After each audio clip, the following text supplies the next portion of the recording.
The 90s Sega did what Nintendo don't. Didn't? But that was not the world I lived in.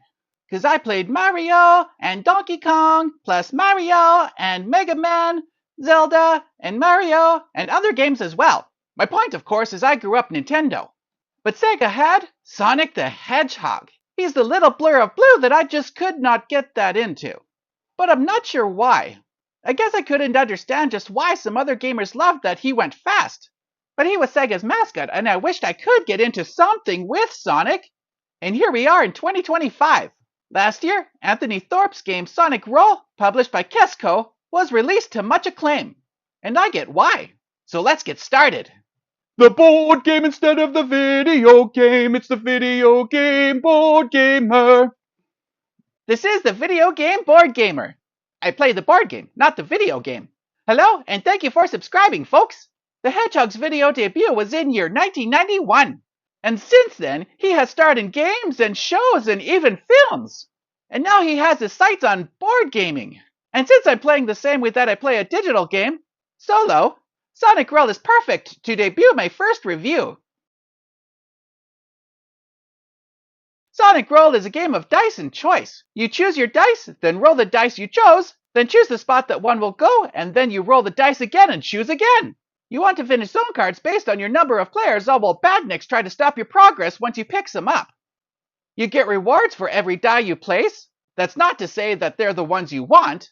For badniks, they're eliminated if you place a die on one or other spot.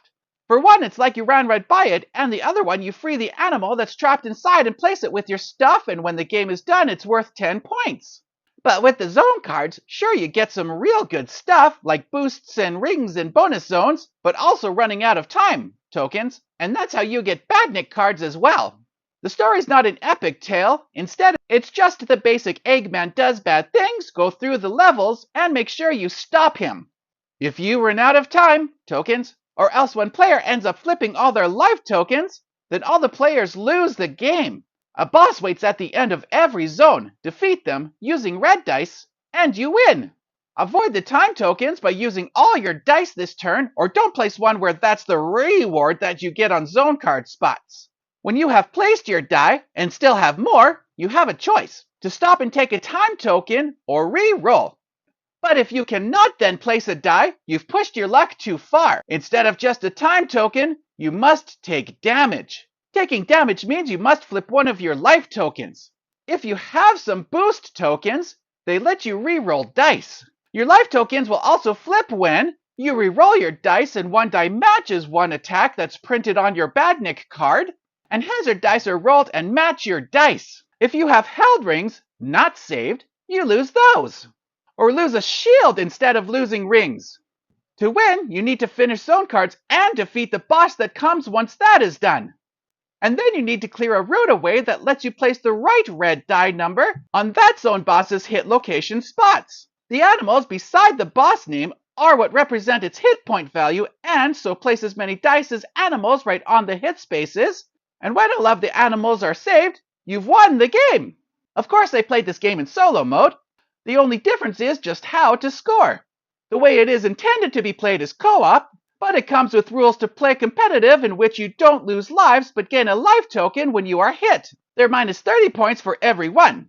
And there's no gain limit on time tokens. So it's about who gets most points and not about the clock or dying, just go. And what about one game versus campaign? In any game, gain Chaos Emeralds. In a campaign, reset your emeralds. Except now pay 5 rings to use again. When you begin the next scenario, all of your other stats must be reset. When moving to the next zone after you are done your current one, you'll see the end rewards have changed, you use new badnik cards, and obviously zone cards change as well. And each new zone has its very own end boss. Of course, each character comes with its own unique way that it plays. For Sonic, you can roll a bunch of blue dice, which is great for going through the zone cards quickly. Tails can change a die result, which helps out once per round. And Knuckles' Secret Passage helps you when you otherwise could not place dice. And Amy gets to hammer badniks in her area, or someone else's too. The big and helpful bonus you can get are Chaos Emeralds. To get them, you must enter this game's bonus stage, either via Big Ring or Star Post if you save 5 rings or more. And then the bonus stage.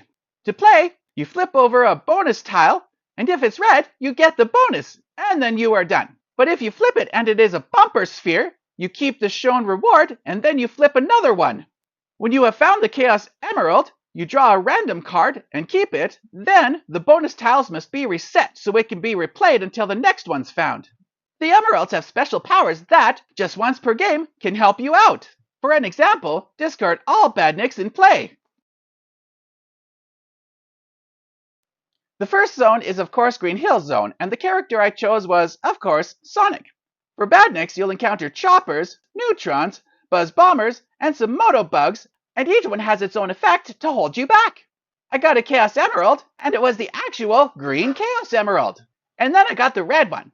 Egg Robo, the final boss of Green Hill Zone, can have a 2 or 4 or 6 red die used on it to save the 2 little animals he's trapped. But everyone must draw a badnik card when Egg Robo is hit, so pay attention.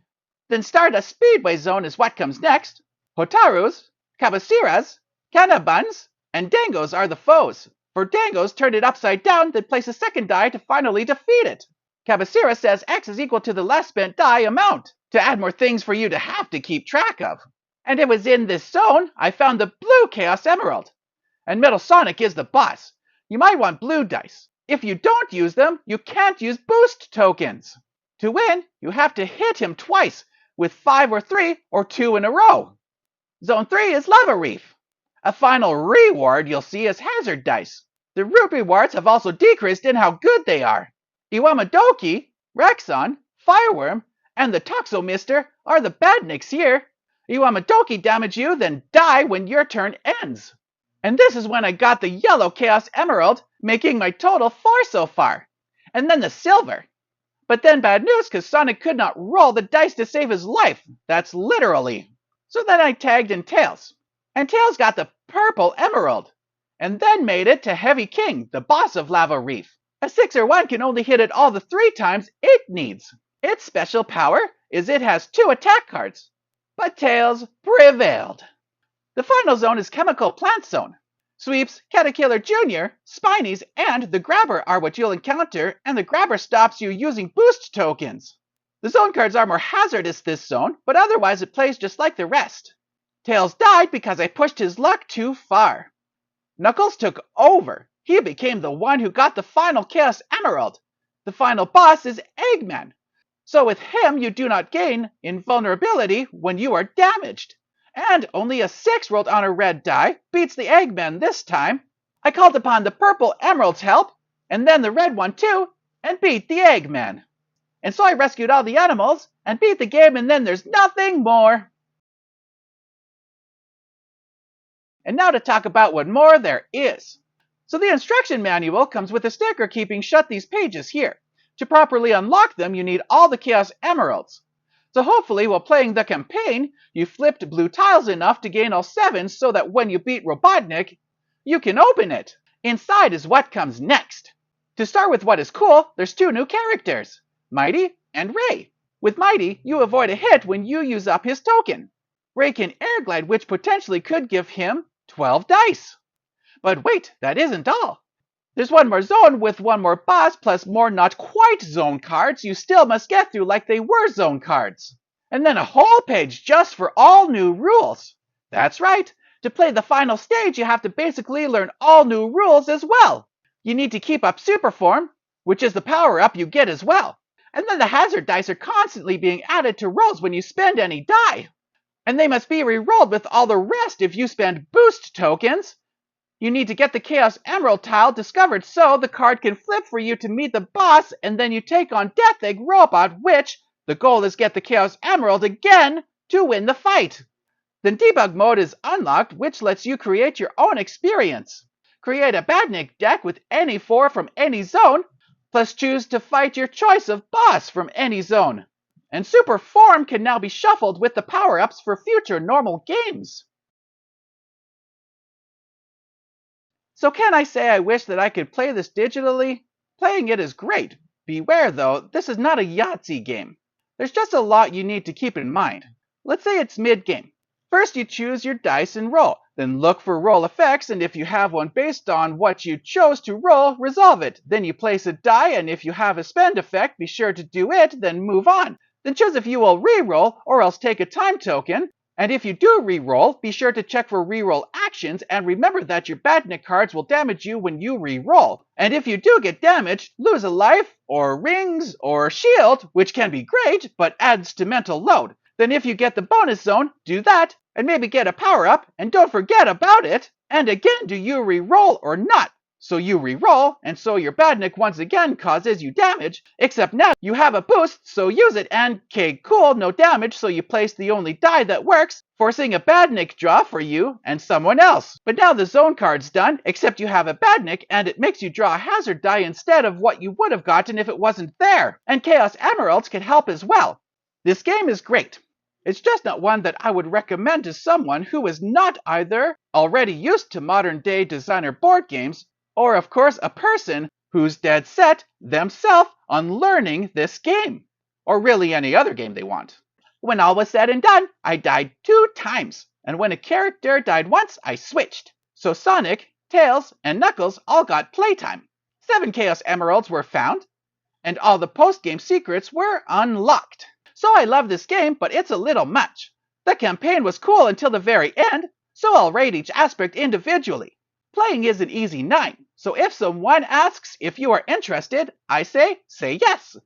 As for campaign play, a 6.5 is where I land. Doomsday Zone did not do it for me. So what would I suggest you play if you like games in which you roll the dice, then choose what you will do with them?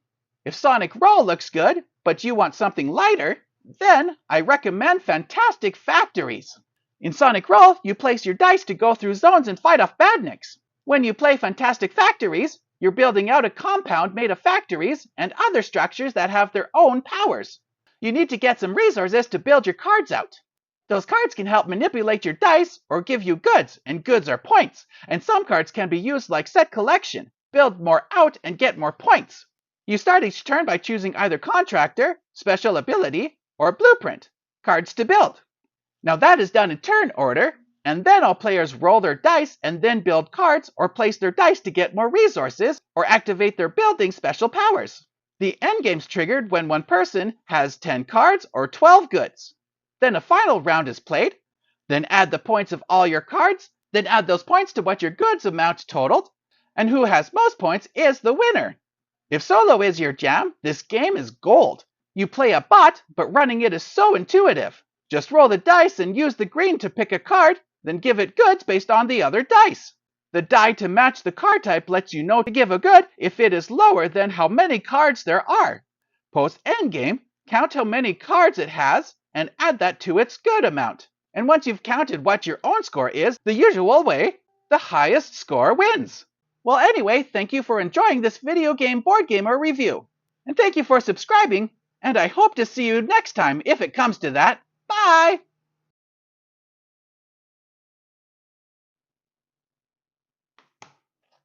So, what did you think? Well, it's definitely not Shakespeare.